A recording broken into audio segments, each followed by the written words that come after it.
Now, the third reason why ADHDers can feel restless has to do with excessive busyness, which can actually be a trauma response or a survival response. And I'm going to explain a little bit more about how that works. So obviously we live in a high stress society where there's never a shortage of things to be doing and things to keep you busy and preoccupied. But it's important to get curious about why you're doing that.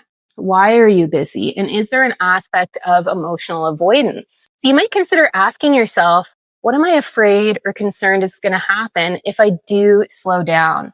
If I am in stillness for a minute? What emotions am I not comfortable feeling?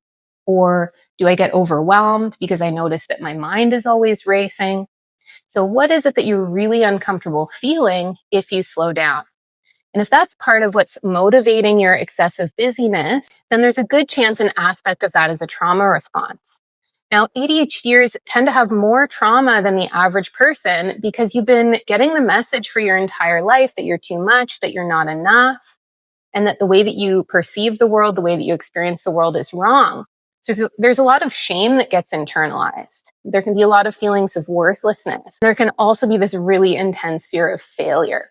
So that can drive people to be hyper productive. So you constantly have to be producing, working, helping others, being busy, feeling like you're accomplishing something. Now, when we look at this within a cultural framework, you can see how capitalism contributes to this. So capitalism is our economic system that's based in part on the need for constantly increasing rates of economic growth, which means that people have to be more and more productive.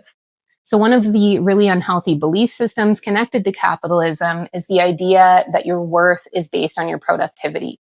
And this can be especially harmful for people who might have trouble working in a traditional way, which is quite common for ADHDers who tend to be very creative, innovative, thinking outside of the box, but don't necessarily fit into those square pegs that society really wants to force you into.